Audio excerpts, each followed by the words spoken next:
Thank you for watching Dr. Josefina's Way, and I'm Laura Guttridge. Today's lesson, self-discipline. Yes. Which equals success, basically, according to you. And, yes. You know, I have to say, I think this about self-discipline.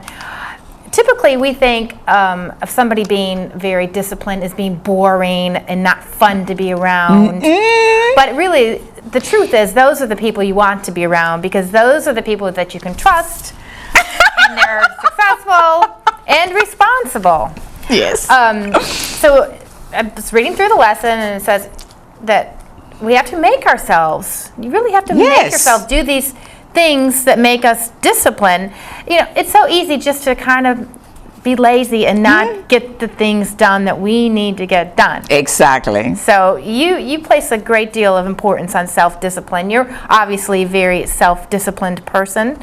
So you're the one to get the advice from on this. Yes. Well, you know, you're absolutely right, Laura. Those are the people that you should hang around with, because you learn from them. Like you said, they're successful and they will help you to get where they are, you know. And one of the things, especially in this time that we are living right now, most probably young people or people in general might think that you think you can get it for investing the time, the effort, and the hard work. Right. And the truth in life is that you want to go that way, that you think you're going to be, lazy and you're going to accomplish whatever you think you're going to accomplish.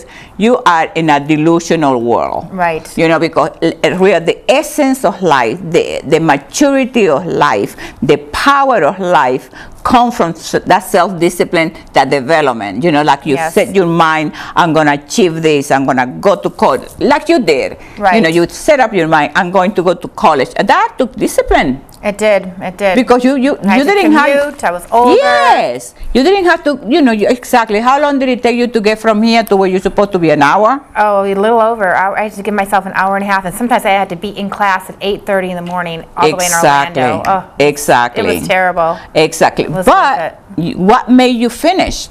Just the self-discipline. Exactly. You wanted it. Yes, I wanted it. I did want it. Exactly. So that's why in one of the disciplines that we were talking, and probably I think it's in the next show, is that goal setting. No, it's in this show that we're talking about one of the discipline of goal setting. Because the discipline of goal setting, it will do what it did to you. It gives you the power, the motivation, the drive to even go for over an hour to this place. Right. Well, you have to be able to see more than the instant gratification, because in that case it took me years.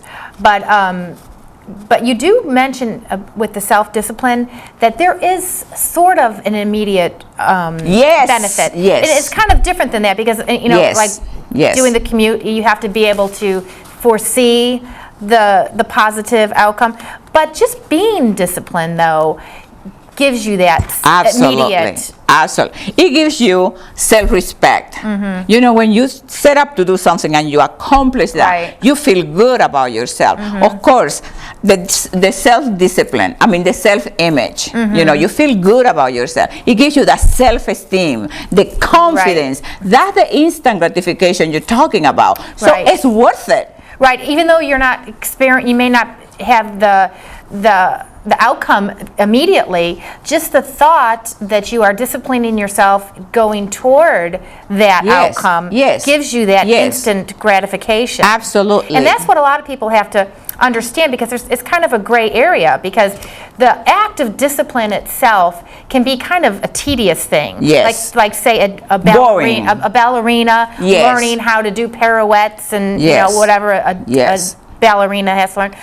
But you can be, and that could take years to get there. But just the thought that she is moving in that direction gives her this self-confidence, and although she hasn't achieved it yet, knowing it's there. Exactly, because the high achiever, the ballerina, the people who have that self-discipline, that self-control, they always see beyond. They always see the end result. They only see themselves like the ballerina, doing the greatest dance in the world. Right. So they always see the reason why they are, like you went back to college and then you saw yourself graduating. Yes. So you saw the end result from the beginning. And that's what we have to do. We have to see what is it that I want at the end, right, when I get there. And then you get there and then, wow. Yeah, you it's done. Wow. But, I think the key, the point that I think that you make in the lesson is that enjoy it. Absolutely. It is immediate gratification, just knowing that you're going to achieve this. Yes. And so I thought that was good. Yes, and then you're doing with your life, and that moment, right, Laura, like you're talking about that moment, that instant, the self-discipline is boring, it's tedious, right. I don't have any fun. But in that moment, the joy of, this is what I want to do with my life. Right. Nobody can understand that because that's the dream that you have in your heart. Right. Nobody could understand. How can you drive an hour and a half to go to school? Right. You do all. Right. You do this. It's you do that. Exactly. You're a woman. Whatever. Yes. We find all the excuses not to have that self-discipline, and that's what gives you power. It is. In my head, it's what gives you power. It's what motivates lots of people. But also, when you have your goals, you have the disciplines, clear thinking, yes, goal setting, excellent and healthy eating habits and exercise, time management.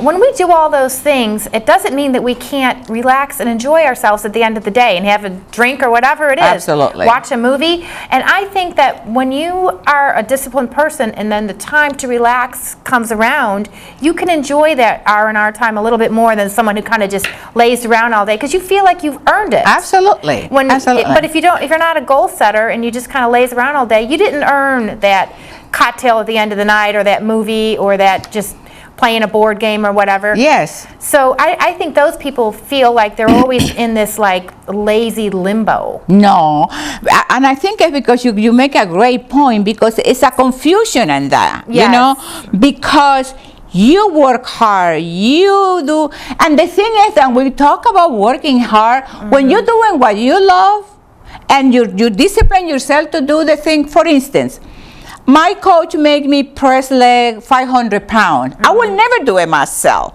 but I have him pressing me, pushing me to do 500-pound leg press. Yeah. So at that moment, I hate him. I don't like it. I kind of want to throw up.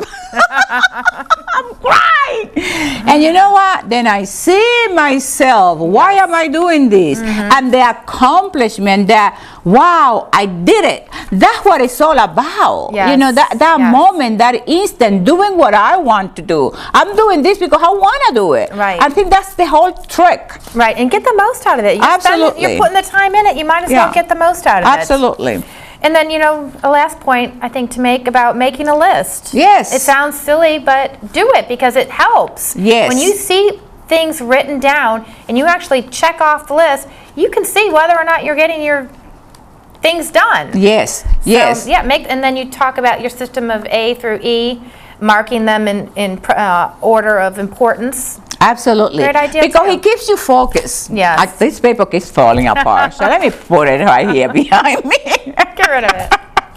You know what? The goal setting, the making the list, it keeps you focused. And the beautiful thing when I was saying it, what I said in the lesson is you write them the night before. Right. Then what happened? Your subconscious mind works on it, and then you find yourself doing the list without even reading what you wrote. Right. Automatically you start. You went to the bank, you did this, you pick up the baby, all the things that you do it automatically. So we have this awesome thing called the subconscious mind that we use it and put it to work. You don't have to kill yourself. Right, you don't even know you're doing it. Exactly, and you're doing it happily, joyfully, awesome. Life is fabulous. Just do what I tell you to do. Listen to her. She knows what she's talking about. Robert, do we have more time?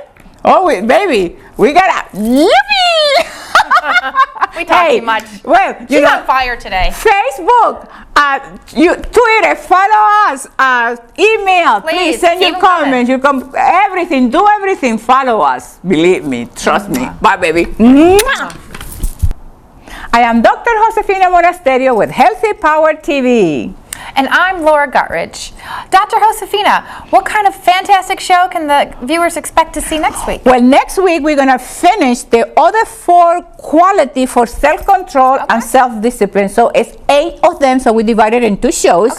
And then, of course, you're going to love it because it's going to empower you. It's going to allow you to develop the self-discipline that is going to take you to where you had never been before. Sounds like fun.